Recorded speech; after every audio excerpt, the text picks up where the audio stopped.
नमस्ते। आप सभी का स्वागत है आज के इस रात्रिकालीन संस्करण में। और आज हम बात करेंगे चाइना की, चाइना में कोविड की, और अब आगे चाइना में क्या होने वाला है। क्या चाइना के महाशक्ति बनने के सपने पर पूर्ण विराम लग गया है। हमारे साथ है general P R. Shankar, China expert हैं। वो चाइना पे बहुत नज़दीकी निगाह रखते हैं। नमस्कार general Shankar. Thank you Sanjay Dikshit ji, आपने दोबारा हमें बुलाया आपके शो में। हम चाइना को नज़दीक देखते ही हैं, पर ज़्यादा नज़दीक नहीं जाते हैं क्योंकि कोविड पकड़ लेगा हमें वहाँ से। थोड़ा दूर। ये ये चाइना वाले कई सारे कह रहे हैं कि ये जो कोविड की बात चल रही है वो चीन को नीचा दिखाने की एक चाल है।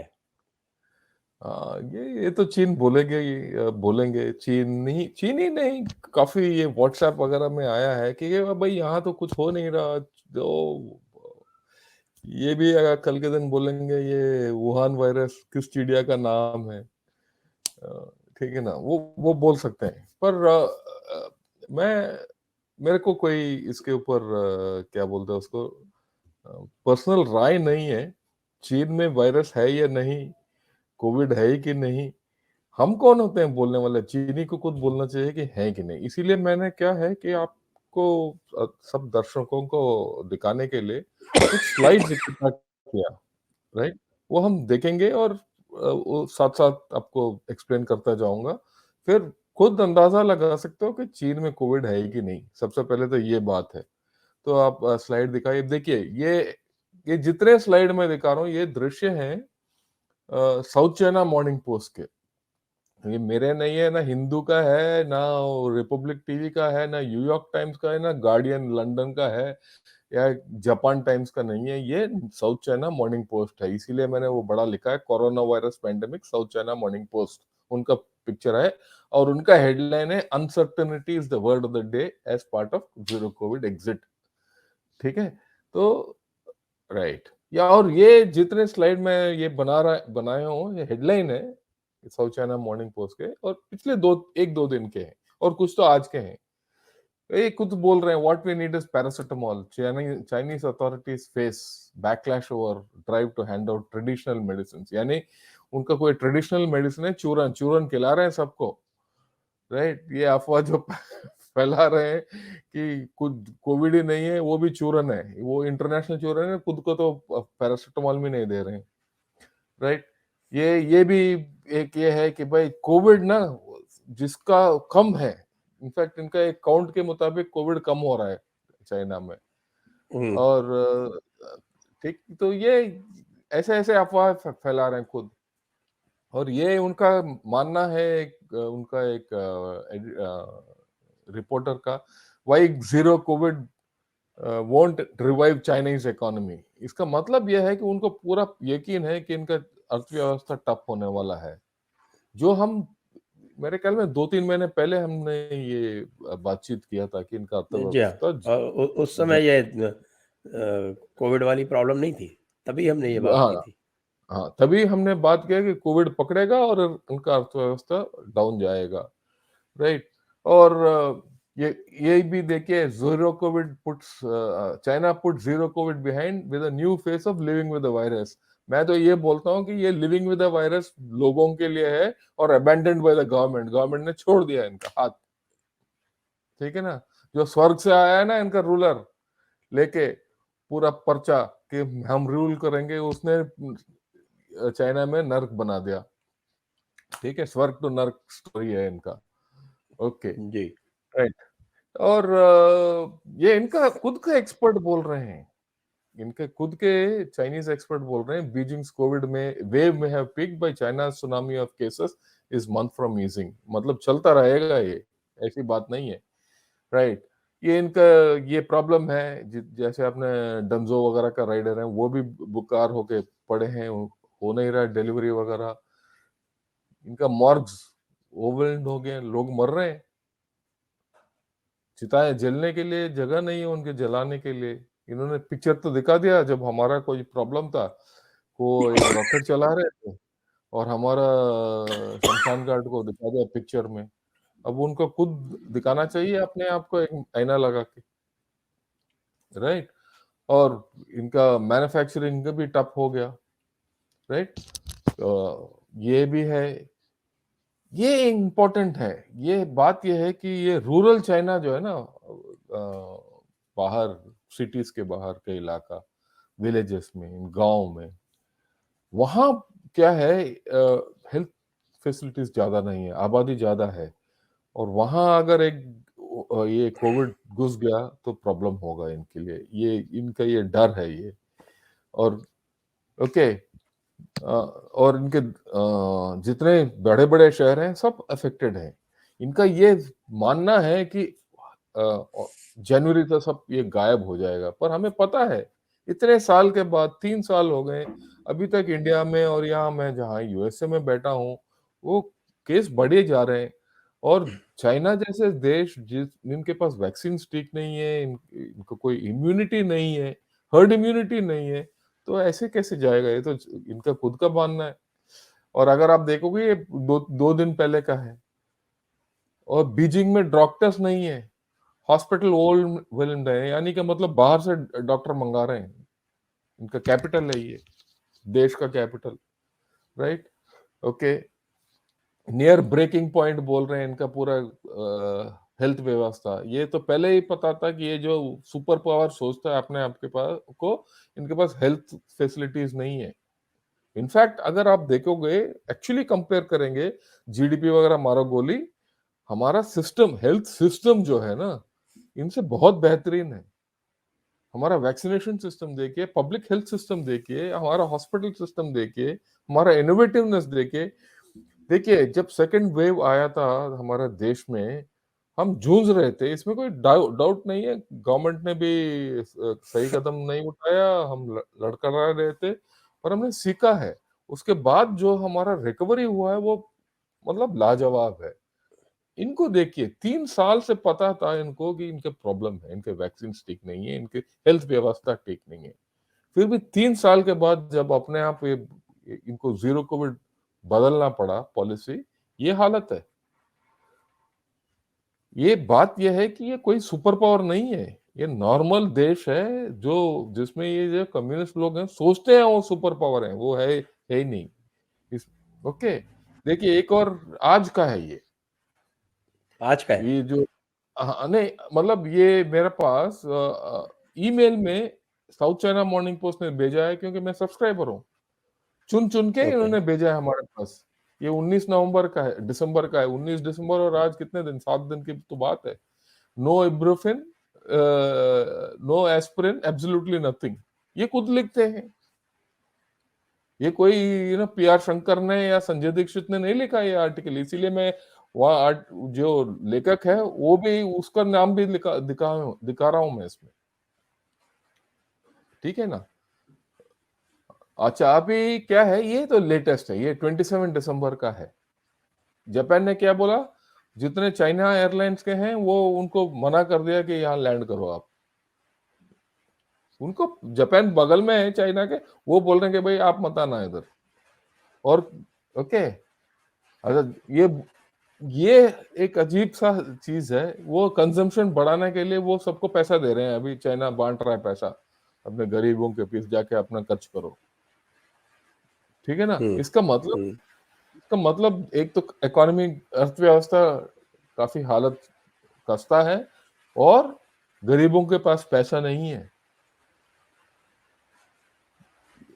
अभी ये हमने देखा देख, था वो एप्पल प्लांट में क्या हुआ वहां पर। हाँ, वो तो अलग बात है, वो एप्पल प्लांट वो बदली कर रहे हैं वो, ठीक है ना? वो नहीं, ये इसके बारे में भी बात करूंगा अभी, right? Ji. Okay, Chinese firms urged to look overseas as COVID supply chain disruptions drive friendshoring trend, यानी कि जो जितने फर्म्स हैं, बाहर के जो फर्म है वो बाहर जा रहे हैं, और चाइना वाले क्या बोल रहे हैं कि भाई वहां भी जाके अपना सप्लाई चेन करो। उनको अभी पता है कि वो जितने इनके मैन्युफैक्चरिंग यूनिट हैं ये बाहर जाएंगे। ये है चाइना तो इम्पोर्टेंस इस स्लाइड। फार्मा में तो चाइना जो है वो एक्टिव फार्मा इंग्रेडिएंट जिसको एपीआई बोलते हैं, जो कि सारा बेसिस है पूरे ड्रग इंडस्ट्री का, उसका सबसे बड़ा मैन्युफैक्चरर चाइना है वर्ल्ड में। और वो करेक्ट। खुद की ड्रग्स नहीं बना पा रहा, नहीं खुद की वैक्सीन नहीं नहीं नहीं बना बना पा पा रहा। रहे हैं।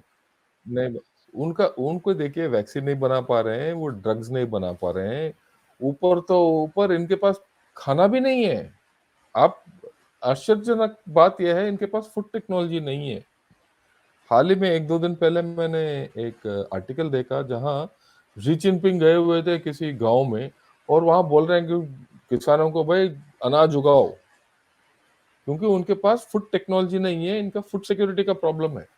अगर कल के दिन कुछ हो गया बाहर और ये बाहर से अनाज लेके नहीं आ सकते, वो भूखे मरेंगे।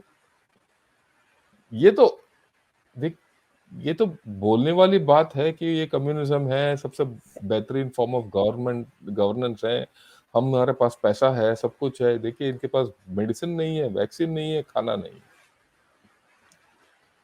ठीक है तो ना? ये तो तो किसी ये थर्ड है वर्ल्ड असलियत। अफ्रीकन कंट्री का हाल है इनका। ये नेक्स्ट स्लाइड देखिए।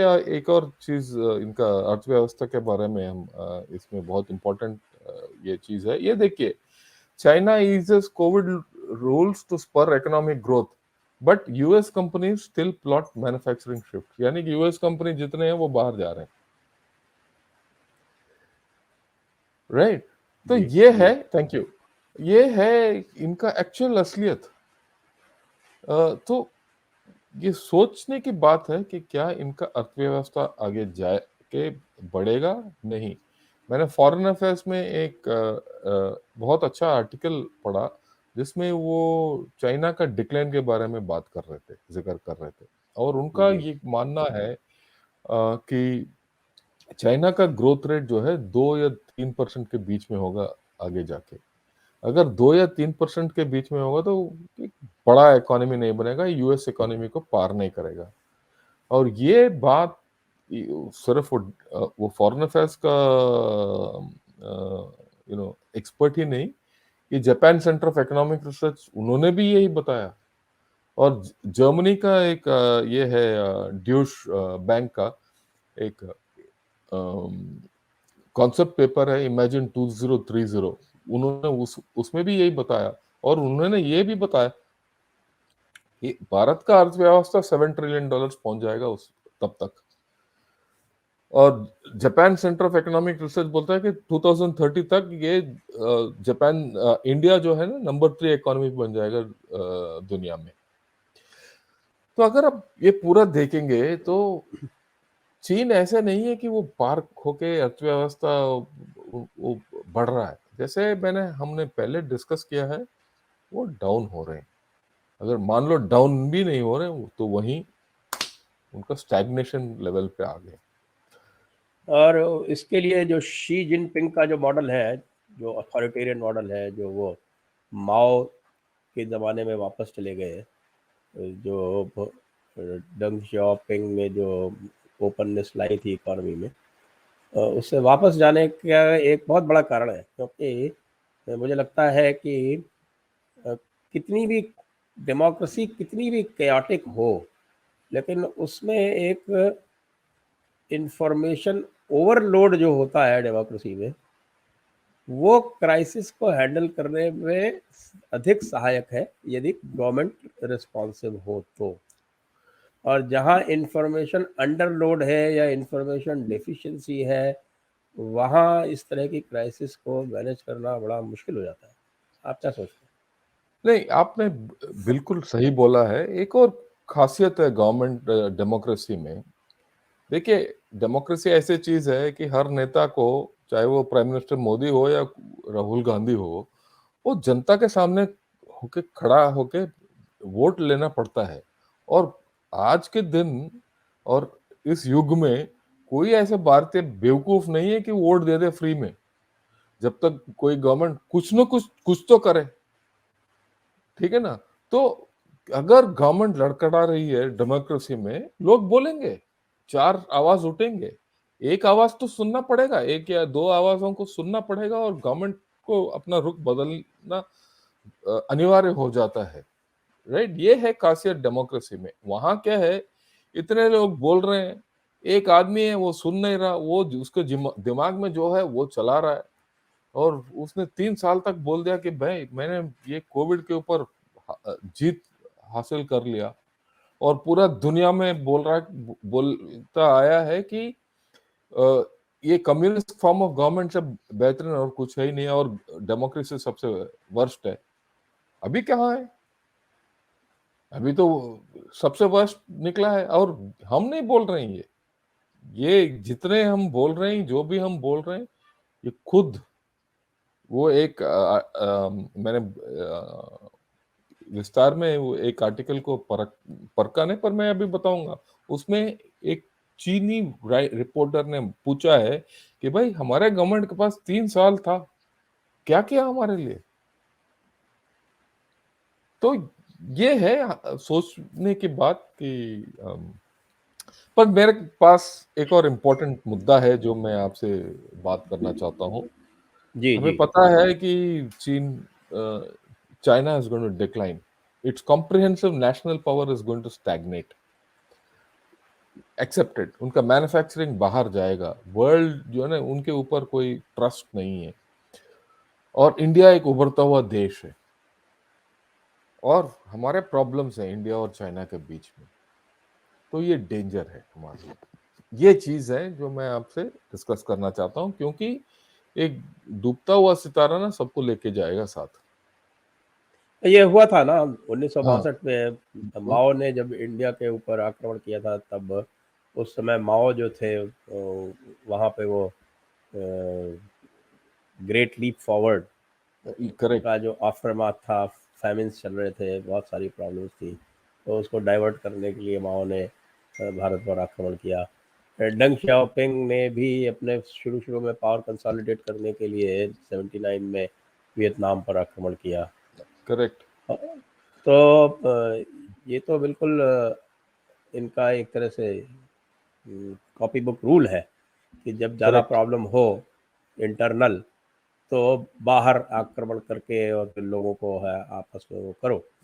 लेकिन ये गलवान में और अरुणाचल में तो ये बुरी तरह से पिटे हैं, इनकी कॉन्स्क्रिप्ट आर्मी तो कुछ कर नहीं पा रही है।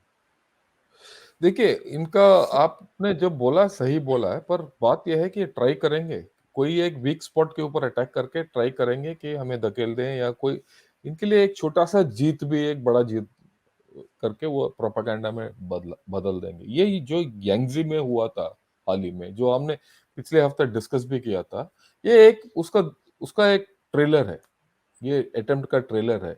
और इनका जो इतना प्रॉब्लम्स में जूझने के बावजूद, ये अभी ताइवान के ऊपर भी कल 2 दिन पहले एक बड़ा एयर वायलेशन किया, जिसमें 71 लड़ाकू विमान भेजा इन्होंने across the Taiwan straight. Attack नहीं किया, पर उन्होंने इशारा कर दिया।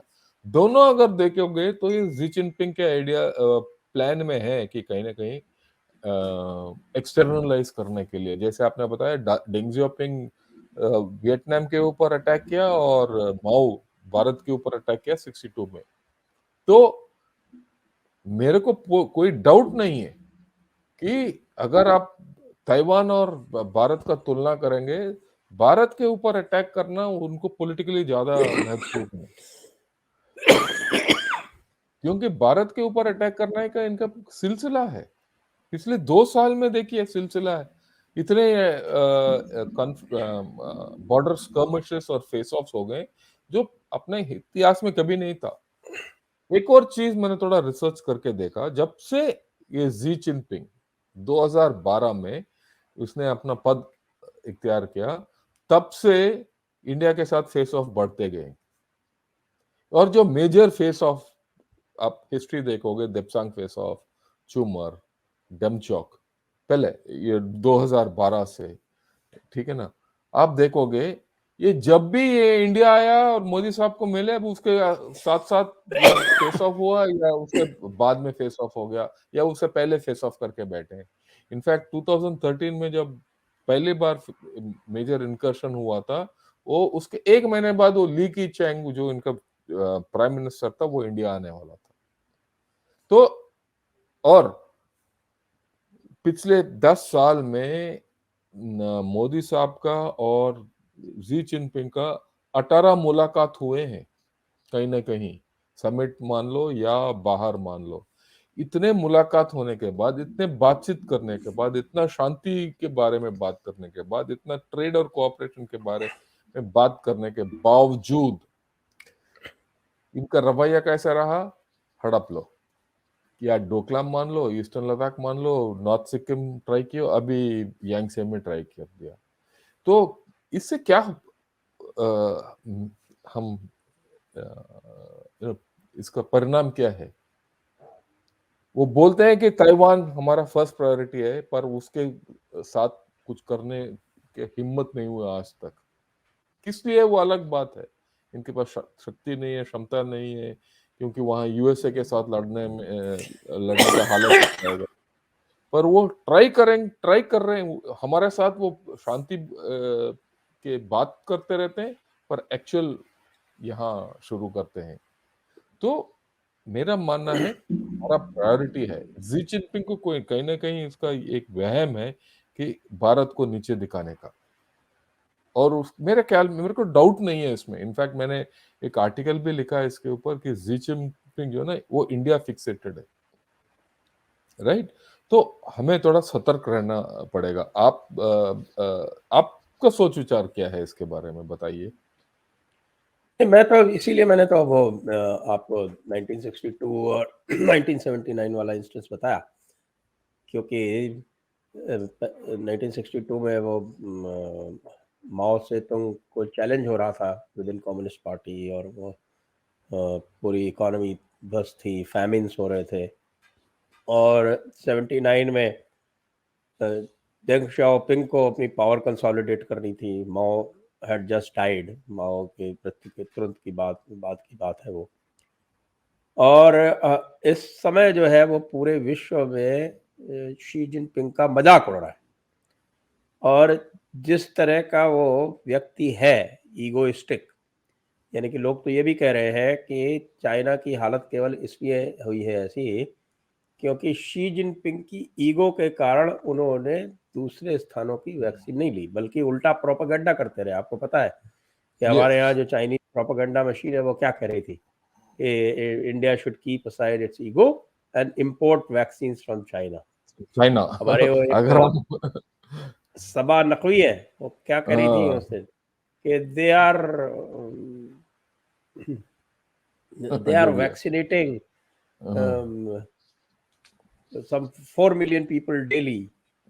तो 4 मिलियन या 40 मिलियन ये, और हम जो है वो कहाँ हैं, वेयर आर वी? हम जो है वो 2 मिलियन कर रहे हैं या 4 मिलियन कर रहे हैं।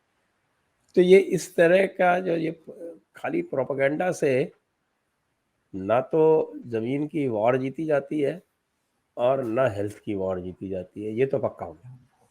देखिए, एक माइक रैन है, ये है WHO के ऑफिशियल। अभी तक मेरे को याद है, इन्होंने 2020 में जब ये कोविड चल पड़ा, उन्होंने उस वक्त लिखा कि India has the capability to lead the world out of this crisis, right. ये कोट जो है ना, मैं बार बार अपने लेख में लिखता रहता हूँ। It has the it has lead the world and help the world eradicate smallpox and polio, and it will eradicate corona virus. उसका 2 साल पहले की बात है, ये आज की नहीं है। और उसने उस वक्त बताया एरेडिकेट, ये नहीं कि उसको कंट्रोल करो और काबू करो ना। उन्होंने बोला कि भाई इसको सफा कर देगा, और हमने किया है। वही माइक रेन उसने 2-3 दिन पहले उसने एक टिप्पणी दिया कि भाई जो चाइना कर रहा है वो सही नहीं है, और उसका काउंटिंग वगैरह सही नहीं है। वो मतलब एक्चुअल वर्ड्स ये नहीं है, पर उन्होंने ये बताया, और उसको पता था कि ये चाइना का प्रॉब्लम है। ये है एक्चुअल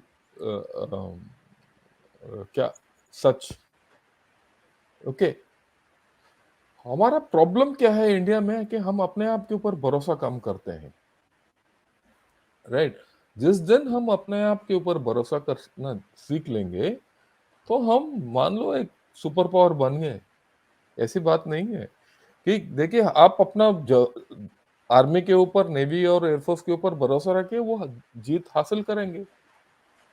अभी भी देखिए शिलोंग टाइम्स ने एक रिपोर्ट जारी किया कि किस तरीके से हमारे जवानों ने ये पीएलए को पीटा यांगजी में, बहुत दूर गलवान में। तो खैर आप बोल सकते हो कि हमारा 20 कैजुअलिटीज हैं, उनके 4 ही हैं, पर अभी धीरे धीरे निकल आ रहे हैं कि उनको एक्चुअल कैजुअलिटीज कितने हुए। वहां भी पिटाई हुआ, कैलाश रेंज में वो लटक गए और उनको सबसे पहली बार 9 किलोमीटर पीछे जाना पड़ा टैंक लेके।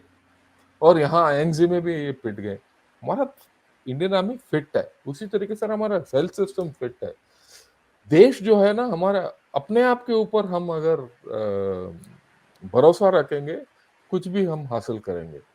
और आपने जैसे बताया, हमारे अंदर काफी विशेषज्ञ हैं जो सोचते हैं दूसरों देशों के लिए, और वो आके ये न्यूयॉर्क टाइम्स में, वॉशिंगटन पोस्ट में, संडे वो गार्डियन में, लंदन में, जापान में लिखते भी हैं कि भाई हमारा देश वीक है। ये एक अजीब सिलसिला है। और मैं किसी को नाम लेना नहीं चाहता हूँ। वो मेरे ख्याल में नहीं नहीं, वो थोड़ा, मैं तो नाम साफ लेता हूँ ना, राणा अयूब, आप लीजिए सबा ये नकवी, आप अरफा खानम। अ, आप ठीक है, आप दीक्षित जी आप लीजिए ये नाम, मैं लूंगा नहीं, क्योंकि खैर ये हमारा ये है कि, बट हमें खुद अपने आप के ऊपर कॉन्फिडेंस होना जरूरी है। यही मेरा छोटा प्रस्ताव है, राइट। और जी अफवाह में फैलना नहीं, बहकना नहीं चाहिए। That's my basic argument. या जी, दर्शकों से मेरा अनुरोध है कि आप कृपया लाइक बटन दबा दें, इस वीडियो को आप शेयर भी करें, और साथ में यदि आप सब्सक्राइब नहीं किए हैं तो हमें आप सब्सक्राइब भी कर लें। उसके साथ साथ आप बेल आइकन दबा के और नोटिफिकेशन भी ऑन कर सकते हैं। साथ में जो नीचे आपको लिंक चलते हुए दिख रहे हैं उनको आप दबा के आप हमें डिस्क्रिप्शन में जाके उनको क्लिक करके आप हमें सहयोग भी कर सकते हैं। तो ये जो कॉम्प्रहेंसिव नेशनल पावर की बात है, और आपने जो इंगित किया कि हमारे लोग भरोसा नहीं करते हैं अपने आप पर, लेकिन जब कोविड की जब बात चलती है तो मुझे लगता है कोविड में हमारी सफलता का सबसे बड़ा श्रेय ये है कि हमने अपने हेल्थ स्पेशलिस्ट पर भरोसा किया, प्रधानमंत्री ने विशेषकर। और इधर-उधर से जो लोग लगातार ये बोल रहे थे कि हमको ये कर लेना चाहिए और हम क्या 10 मिलियन डेथ्स हो जाएँगी, ये सब कुछ नहीं, और बड़ा कॉन्फिडेंटली भारत ने हैंडल किया, और इसके लिए मैं प्रधानमंत्री मोदी को 100% मार्क्स देता हूँ। इतना कॉन्फिडेंटली डाउट नहीं है। और इतना श्योर फुटेडनेस वर्ल्ड के किसी लीडर ने नहीं दिखाई। देखिए इसमें कोई डाउट नहीं है, इंडिया का जो लीडरशिप है, चाहे वो आज प्रधानमंत्री मोदी क्यों ना हो, पहले इंदिरा गांधी क्यों ना हो, उससे पहले जवाहरलाल नेहरू क्यों ना हो, हम उनके ऊपर बहुत आलोचना कर सकते हैं, ये हमारा हक है एज इन अ डेमोक्रेसी। पर बात यह है, इन्होंने काफी कुछ किया है, और आज के दिन जो हमारा प्रधानमंत्री ने किया वो करके दिखाया है। इसमें कोई देखो राय नहीं है। सब लोग बोल रहे हैं कि भाई India is one of the one country which has cured itself of this coronavirus, right. It's not a mean achievement. अगर आप कॉम्प्रिहेंसिव नेशनल पावर की बात करेंगे, ये चीन का क्या कॉम्प्रिहेंसिव नेशनल पावर है? आप कुछ भी बना लो गणित और बना लो, हम सबसे पहले ऊपर हैं कॉम्प्रिहेंसिव नेशनल पावर में। जैसे हमने पहले शुरू किया, इनके पास अनाज नहीं है, वैक्सीन नहीं है, पैरासिटामोल नहीं है, कौन सा कॉम्प्रिहेंसिव नेशनल पावर है? देखिए हर चीज पहलू देखना चाहिए कि कॉम्प्रिहेंसिव नेशनल पावर क्या होता है। एक और बात मैं आपसे बात करना चाहता हूँ, ये जी, कॉम्प्रिहेंसिव नेशनल पावर किस चिड़िया का नाम है? आप क्या इसके ऊपर चाटोगे कॉम्प्रिहेंसिव नेशनल पावर के साथ? अगर ये कॉम्प्रिहेंसिव नेशनल पावर के ऊपर ही देश चलते हैं, तो पाकिस्तान का क्या हालत होना चाहिए? पाकिस्तान को तो कोई कॉम्प्रिहेंसिव नेशनल पावर ही नहीं है, पर हमें पिछले 70 साल से तंग करते आ रहा है। क्या अगर चीन हमारे साथ मुकाबला करने के आ गया है तो हम भी उनको तंग करेंगे। उनको, मेरे ख्याल में हमारा कॉम्प्रिहेंसिव नेशनल पावर के साथ उनको नष्ट भी कर देंगे, राइट? तो हमें ये क्लियर होना चाहिए कि comprehensive national power is something which you can manipulate. ये गणित होता है कि मेरा जीडीपी इतना है, मेरा आबादी इतना है, मेरा ये इतना है, ये इतना है, और ये गणित करके दिखा दो। उसमें 2-4 प्लस माइनस इधर कर लो, मल्टीप्लिकेशन डिवीजन इधर उधर कर दो, तो ये कॉम्प्रिहेंसिव नेशनल पावर ऐसे निकल आएगा। तो इस कॉम्प्रिहेंसिव नेशनल पावर के ऊपर मेरे को कोई विश्वास नहीं है। हाँ, एक इट इज अ बेंचमार्क, ठीक है, यही है। एंड ये जीडीपी के ऊपर भी ज्यादा जोर नहीं देना चाहिए। जीडीपी से क्या करेंगे हम? चाइना का जीडीपी सब बोलते हैं कि 17 ट्रिलियन है, उसके साथ क्या उनको अनाज है? नहीं है। पानी है? पानी नहीं है इनके पास। एक्चुअली देखो तो it's a water deficient nation. Energy नहीं है, एनर्जी नहीं है, रिसोर्सेज नहीं है, राइट? और वैक्सीन नहीं है, इनके पास पैरासिटामोल तक नहीं है। तो कौन से इस हिसाब से कॉम्प्रिहेंसिव नेशनल रशिया रशिया का अगर आप देखें तो Russia is far better in these respects. Far better, सब उनके पास सब कुछ है। वो पिछले 1 साल से लड़ाई जा रहा है, वो थम नहीं रहा। इनका क्या हालत होगा अगर 1 साल इंडिया चाइना का लड़ाई हो गया? मैं आपको लिख के देता हूँ, हम जीत लेंगे। क्यों? क्योंकि तब तक पूरा तिब्बत जो है ना, वो आग लग गया होगा। और एक बार तिब्बत में आग लग गया लोकल, फिर तो भूल जाओ आप, तिब्बत भी हार के बैठेंगे ये, राइट? तो लड़ाई जो है, लड़ाई और देशों के बीच में जो ये है, वो इतना आसानी से निपटेगा नहीं एक कॉम्प्रिहेंसिव नेशनल पावर लेके। ये कोई जादू का पुड़िया नहीं है, उसको चला ये दो तो आपका बड़ा इंटरेस्टिंग रिमार्क है कि अगर लंबी लड़ाई चलती है तो चाइना तिब्बत भी हार सकता है। दिस इज अ वेरी इसमें डाउट इंटरेस्टिंग नहीं है। रिमार्क। नो, मैं इसलिए कह रहा हूँ इसलिए क्योंकि जो कन्वेंशनल विजडम है, कन्वेंशनल विजडम ये कहती है कि एक किसी शॉर्ट वॉर में इंडिया कैन प्रिवेल, लेकिन अगर वॉर जो है वो लॉन्ग ड्रॉन हो जाएगा तो चाइना का जो इंडस्ट्रियल बेस है वो उसके कारण लॉन्ग रन में भारत को हार देखनी पड़ सकती है अगर लंबा चला कॉन्फ्लिक्ट। लेकिन इसमें कोई दो राय इसको नहीं है। आप इसको दूसरी तरह से बता रहे हैं, तो थोड़ा सा इसको जरा एक्सप्लेन करें प्लीज। देखिए, ये जो चाइनीज आर्मी पीएलए इज, ये लार्जली हैन ओरिएंटेड है, राइट? और ये 5,000 किलोमीटर दूर आके ये लड़ रहे हैं यहाँ। ये मानते नहीं है आज तक कि तिब्बत जो है उनका भूमि है। उनको लगाव नहीं है। मेरे को लगाव है अरुणाचल के साथ, मेरे को लगाव है क्या लद्दाख के लद्दाख साथ। के साथ, मेरे को लगाव है सिक्किम के साथ, या उत्तराखंड या लिपुलेख पास के साथ। मेरे को लगाव है, लगाव चाहिए, ठीक है? चाहे मैं चेन्नई का हूं, मैं आके लड़ूंगा, मैं मतलब कोई और भी। पर क्या एक चीनी सोल्जर जो शंघाई का है, वो आके लद्दाख में लड़ेगा तिब्बत के लिए? नहीं।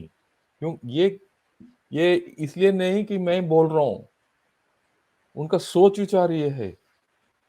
जब तक आप उस मिट्टी के लिए लड़ने के लिए आप राजी नहीं हो, आप लड़ नहीं सकते हो। 1 नंबर 2, तिब्बत is still not fully assimilated into China. Dalai Lama जो इनका टेम्पोरल और स्पिरिचुअल हेड है, वो हमारे देश में है। अगर कल के दिन लड़ाई चढ़ गया, इनको किसी न किसी तरीके से ये तो जाएगा ही, इसमें डाउट नहीं है। ये बात अगर वहां चला गया तो इतना एरिया 2000 किलोमीटर बाय 2000 किलोमीटर रफली by 3000 kilometre people will be against them. They have to fight against 3,000 kilometers of open territory where they are vulnerable. You can fight in their rear. They can't fight this side. आपने देख ही लिया इनका कितना क्षमता है लड़ने का। या तंगवांग में या कैलाश रेंज में या यांगजे में, इनके बंदों के पास दम नहीं है लड़ने के लिए। और आप जाके अंदर तिब्बत के अंदर अगर आप शुरू कर दोगे गुरिल्ला वॉरफेयर, ये मर जाएंगे। हमारा सोच बदलना चाहिए, सोच। इसमें लोग ये कहते हैं, जो काउंटर पॉइंट इसका ये आता है कि चूंकि तिब्बत की जो पॉपुलेशन है वो इतनी कम है कि कोई इफेक्टिव गेरिला ऑपरेशन वहाँ लोकल पॉपुलेशन के माध्यम से हो नहीं सकता।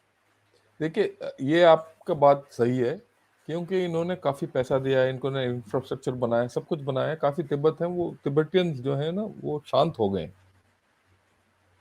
पर they are not assimilated and we are not seeking their uprising, we want their non cooperation. बस थोड़ा नॉन कोऑपरेशन उतना तो मिलेंगे आपको, इसमें कोई डाउट नहीं है। तिब्बत लोग जो है ना गाय भैंस लेट नहीं अस है। Just examine this in a little depth, थोड़ा सा इसको, कि ये अगर हम इसको लॉजिस्टिकल लाइंस के परिप्रेक्ष्य में देखें, तो चाइना की जो लॉजिस्टिकल लाइंस हैं वो तिब्बत को कितने दिन तक डिफेंड कर सकती है? देखिए, मेरी तरफ से अगर उनका लॉजिस्टिकल लाइंस ऑफ कम्युनिकेशन जो है ना 100-200 किलोमीटर अंदर जाके अगर आप उसको अटैक करना शुरू करोगे तो ये मर जाएंगे। कितने दिन टिकेंगे वहां? You have to open a guerrilla front otherwise and you have also China, मैं तिब्बत की बात करूँगा, Tibet is such a vast territory, और उसका जो है केवल 3 लिंक है, मेन लिंक है। एक चेंगडू की तरफ से है, दूसरा इधर 3 लिंक शियान है की इनके। तरफ से है, और ये इनके 3 तीसरा लिंक है। इधर आपके शिनजियांग की तरफ से है, जो इनके काशगर की तरफ तीन से है। लिंक हैं। 3 लिंक हैं जी, western express highway, central highway और ईस्टर्न एक्सप्रेस हाईवे। और उनको इन्होंने बड़ा बड़ा कर दिया और एक पैरेलल हाईवे बना रहे हैं। That's it. इनको कहीं ना कहीं से आप इसको अफेक्ट करना शुरू कर दो तो ये मुरझा जाएंगे वहां। सिर्फ यह है कि हमारा सोच विचार बदलना चाहिए, ठीक है ना। जी। अगर आप, एक छोटा सा चीज है, आपके पास क्षमता है उनके अंदर जाके फाइट करने के लिए, क्योंकि लोग वहां आपको मदद करेंगे, इसमें मेरे को डाउट नहीं है। पर उनके जो लोग हैं ना, वो PLA does not have the capability to come inside and fight with you. That's the point. PLA can only go conventional, whereas you can make it into hybrid system. हमारे पास एग्जाम्पल्स बहुत है। अब देखिए पाकिस्तान क्या कर रहा था हमारे साथ आज 70 साल से कश्मीर में। अगर हम उसके हाफ भी करेंगे अनकन्वेंशनली, सीन मारा जाएगा। और उनको पता है, ये उनको डर है। ये लॉजिस्टिकल लाइंस की बात कर रहे हैं, तो एक बड़ी मिस्ट्री हमेशा से सामने लाई जाती है कि जब 62 में चाइना तेजपुर के बाहर तक पहुंच गया था, तो वो सडनली विड्रॉ क्यों कर गया? I can't hear you. Your voice is cutting. Can you repeat the question? Hello hello. Yeah. Now, तो ये जो 1962 में लॉजिस्टिकल लाइंस के रेफरेंस में बात कर रहा हूँ मैं। 1962 में जब चाइना बोमडीला को ओवररन करके और तेजपुर के बाहर तक पहुंच गया था, मीसामारी, आई थिंक इट रीच्ड मीसामारी, तो उसके बाद वो सडनली विड्रॉ क्यों कर गया? Because of logistics. logistics, pure logistics. They didn't not a have the favour. logistics to come. Not a favor. They didn't have the capability to sustain themselves here. They went back. I don't think they have the capability. Look, today they might have the capability to sustain themselves if they come this side. They can only sustain. Unlike 62, they can't survive here. There's a difference between sustaining logistically and if they have to come. Let's take a scenario कि हम हार गए और वहां तेजपुर तक आके बैठ गए, अगर वो logistically they have come forward, but they have to survive there. This army today will not let them survive there. That's the point. You will fight a guerrilla war, we'll switch to guerrilla war. And look, let me put it this way, our army is very good at it. If we've not understood For the past 75 years, you've been fighting guerrillas, either in the northeast. That CIA ops is at the end of the day something like a guerrilla warfare. You're fighting the northeast. You've done this. You've been doing this in Jammu and Kashmir for 70 years. You mean to say we can't do it in Tibet? It will become natural to us. See, we are not spoken of all these things. I'm sure you've not also heard of this. एक आपको एक नया पहलू दिखा रहा हूं मैं. जी. The strength of your army is something different, and we have to start learning how to use this strength. And देखिए, मेरा मानना है that China recognizes this strength more than anyone. Okay. China recognizes this strength. Yeah. But their supreme leader doesn't recognize anything. He is too egoistic to look into all that. Your voice is getting cut again. Yeah. Hello. Yeah, we are okay. उनका जो supreme leader है वो तो सिर्फ अपनी ego से चलता है, वो तो सुनता नहीं किसी और. या आप जो बोल रहे हैं सही बोल रहे हैं, इसमें डाउट नहीं है. वो सोचता है कि वो अपना ये करेगा, पर मेरे ख्याल में उसको अभी तक उसको पता है, ये जो जितने छोटे मोटे ट्राई कर रहे हैं, ये छोटे विक्ट्री के लिए ट्राई कर रहे हैं, प्रोपेगेंडा के लिए ट्राई कर रहे हैं. ये बड़ा विक्ट्री करने के लिए ट्राई नहीं कर रहे हैं, ना करेंगे. ये मेरे को पूरा यकीन है. वो आज तक उनका पूरा क्षमता नहीं है to prosecute a full-scale war, because their air force is pretty weak on ground. They don't have that kind of air force where they can undertake the operations they want to go through a full-scale war. One. Number two, there is also a good chance of reversal, even in a conventional ops. It's not that conventional ops mein wo jeet jayenge. They can lose. And the indications are they'll lose. If we go by what has happened in the Kailash range, if they try something, they might lose. देखिए, comprehensive national power है ना, वो आके आपको लड़ाई नहीं जिताएगा along the LAC. लड़ाई वहां जीतेंगे एयरफोर्स, नेवी है नहीं, नेवी का एयरक्राफ्ट तो हम इस्तेमाल करेंगे वहां. Your arm forces will win the war for you on the border. That is the strength you have. So where do you see China 5 years from now? Final question. Yeah, that's a very fair question. I see it stagnated. Population. See, in 5 years, देखिए इनका population shrinking शुरू हो जाएगा. इनके जो aged people हैं, ये हो सकता है ये 25 to 30% of the population will be aged. Look, I'll introduce one small, joker in this whole pack. Okay. It is possible that Xi Jinping is not bothered about the COVID, and he's not bothered about the old people in China, even if they die, because then he doesn't have to carry their liability 5 years hence. As per normal thing, if in 5 years 25% to 30% of China will give aged people होंगे, और उसमें से अभी काफी लोग अभी ही उनका देहांत हो गया कोविड के कारण, उनका प्रॉब्लम तो ऑटोमेटिक सॉल्व हो गया. एक नेगेटिव विचार है, पर ये मैं रूल आउट नहीं करूंगा. आप कहने का मतलब है कि Xi Jinping is not bothered कि अगर 20-30 करोड़ लोग मर जाए तो भी उसको मर जाए, क्योंकि उसको पता है कि जो मरने वाले हैं वो बूढ़े होंगे, जो अनवैक्सीनेटेड हैं.